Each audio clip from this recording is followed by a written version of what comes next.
भगवान शिव आदि अनंत निराकार और निर्गुण है। संपूर्ण ब्रह्मांड में कोई भी ऐसा व्यक्ति नहीं जो भगवान शिव के बारे में न जानता हो, लेकिन भगवान शिव के सत्य स्वरूप को जानना सबके बस की बात नहीं है। हम शिवलिंग की पूजा तो करते हैं, लेकिन हम में से ज्यादातर यह नहीं जानते हैं कि शिवलिंग का वास्तविक अर्थ क्या है। शिवलिंग क्यों पूजनीय है? शिवलिंग का आकार ऐसा ही क्यों है? शिवलिंग का शाब्दिक अर्थ क्या है और शिवलिंग से हमें क्या बोध मिलता है? आज की इस खास प्रस्तुति में हम इन सभी रहस्य से पर्दा उठाने वाले हैं, तो इस प्रस्तुति को अंत तक जरूर देखिएगा।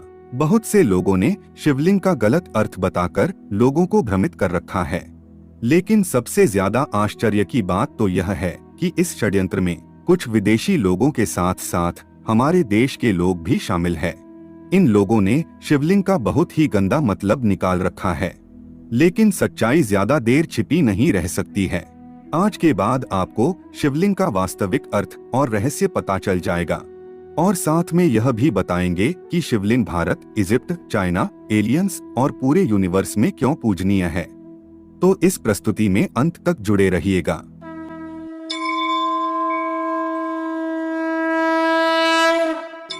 सबसे पहले हम शिवलिंग का शाब्दिक अर्थ क्या है वह समझते हैं। शिवलिंग में शिव का अर्थ होता है परम शुद्ध चेतना, परमेश्वर या परम तत्व, और लिंग का अर्थ होता है निशान, चिन्ह, प्ररूप, लक्षण और प्रतीक, और शिवलिंग का अर्थ है भगवान शिव, परमतत्व का चिन्ह या प्रतीक। अब हमें यह भी पता होना चाहिए कि संस्कृत में जनन अंग के लिए शिश्नम शब्द प्रयोग होता है, लिंग शब्द का प्रयोग कभी भी नहीं होता है। अब हम लिंग के कुछ अन्य अर्थ जानते हैं। लेते यस्मीन इति लिंगम। लिंग पुराण के इस वाक्य में बताया गया है कि सारे संसार की उत्पत्ति और लय जिसमें हो उसे लिंग कहते हैं। शिव शक्तोष्ट विचिन्हस्य मेलन्म लिंगमुच्यते।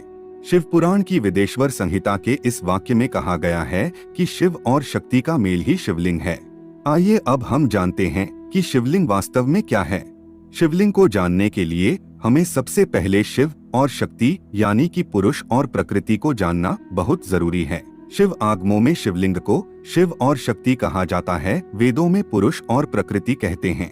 विज्ञान उसे गॉड एंड एनर्जी कहता है, हालांकि विज्ञान गॉड को नहीं मानता है। विज्ञान कहता है कि प्रकृति यानी कि सभी भौतिक पदार्थ मूल रूप से एनर्जी ही है, और विज्ञान ने हमें सूत्र दिया है E=mc²। विज्ञान का यह भी कहना है कि प्रकृति ऑटोमेटिक है, यह दिन रात जन्म मृत्यु सब प्रकृति ही करती है, ईश्वर का इसमें कोई हस्तक्षेप नहीं है। जबकि हमारा वैदिक धर्म कहता है कि प्रकृति यदि ऑटोमेटिक है तो उसे ऑटोमेटिक बनाने वाला भी कोई है।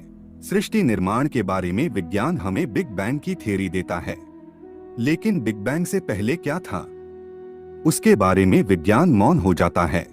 विज्ञान हमें यह भी नहीं बताता है कि बिना स्पेस के, बिना अवकाश के कोई चीज संभव ही नहीं हो सकती, तो बिग बैंग कहाँ हुआ था।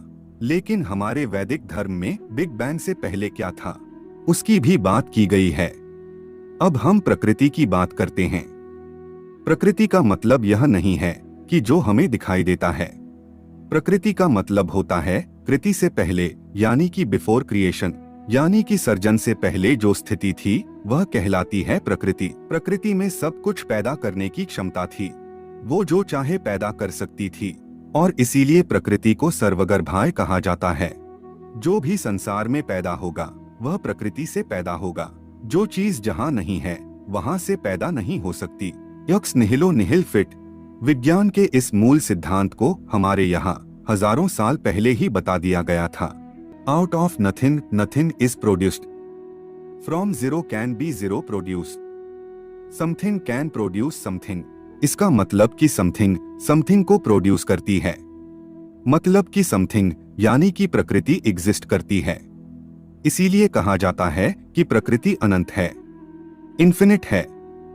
ना सतो विद्यते भावो ना भावो विद्यते सतः। जो चीज जहां पर नहीं है वहां से वह चीज निकल ही नहीं सकती। ऐसी प्रकृति तीन गुणों से युक्त है, सतोगुण, रजोगुण और तमोगुण। जब यह तीनों गुण साम्य अवस्था में होते हैं तो दुनिया में कोई भी चीज पैदा नहीं होती, क्योंकि प्रकृति में जड़ता है, चेतनता तो उसमें है ही नहीं। अब कोई चीज पैदा हो, इसीलिए प्रकृति में चेतनता होनी जरूरी है, और इस प्रकृति को एक्टिवेट करता है पुरुष। पुरुष यानी प्योर चेतना, जिसे हम शिव तत्व कहते हैं। और इस पुरुष में जड़ता नहीं है, भौतिकता नहीं है, ना उसमें कोई परिवर्तन हो सकता है और ना कोई बदलाव आ सकता है। वह जैसा है जब से तब से वैसा ही है। पुरुष एक प्योर चेतना है, प्योर प्रकाश है। अब प्रकृति यह चाहती है कि मैं किसी तरह से अपने आप को व्यक्त करूं। मेरे अंदर शक्ति है प्रकट करने की, लेकिन प्रकट कैसे करूं की चेतना नहीं है, रास्ता पता नहीं है, ऑटोमेटिकता नहीं है। और वह पुरुष सोचता है यह रियलाइज करने के लिए कि मैं क्या हूं, मुझे कोई ऐसा माध्यम चाहिए कि मैं अपने आप को जान सकूं।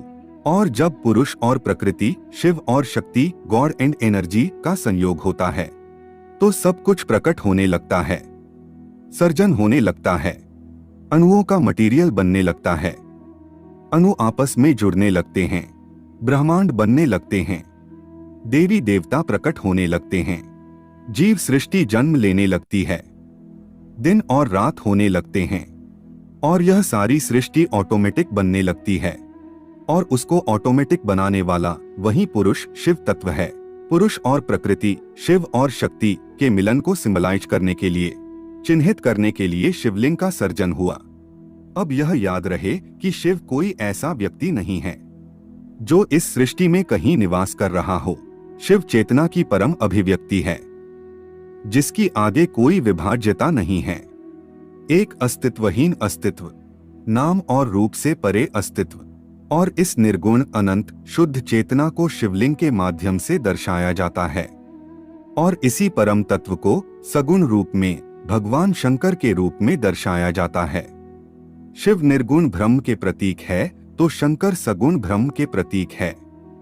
अब हम जानते हैं कि शिवलिंग का आकार ऐसा ही क्यों है। शिवलिंग शिव और शक्ति, पुरुष और प्रकृति के मिलन का प्रतीक है। तो प्रकृति को हम कैसे सिंबलाइज कर सकते हैं? यदि हम प्रकृति को पत्तियों के रूप में दर्शाते हैं तो प्राणी और दूसरे सभी तत्व छूट जाते हैं। यदि हम प्रकृति को मनुष्य के रूप में दर्शाते हैं तो भी प्रकृति को पूर्ण रूप से नहीं दर्शा पाते हैं, क्योंकि प्रकृति अनंत है और इस अनंत और विशाल प्रकृति को दर्शाने के लिए जाने वाला प्रतीक भी विशाल होना चाहिए, जैसे कि गैलेक्सी या ब्रह्मांड। और प्रकृति को ब्रह्मांड के रूप में दर्शाना एकदम सटीक है, क्योंकि उसमें प्रकृति के ज्यादातर सभी तत्व शामिल हो जाते हैं। और शिवलिंग का जो नीचे का हिस्सा है वह प्रकृति है, जो ब्रह्मांड के आकार को दर्शाती है और भौतिक जगत को भी दर्शाती है। अब शिवलिंग का ऊपर का हिस्सा ऐसा क्यों बनाया गया है? तो आज भी जब हम परम तत्व को दर्शाते हैं तो उसे एक ज्योति के रूप में दर्शाते हैं।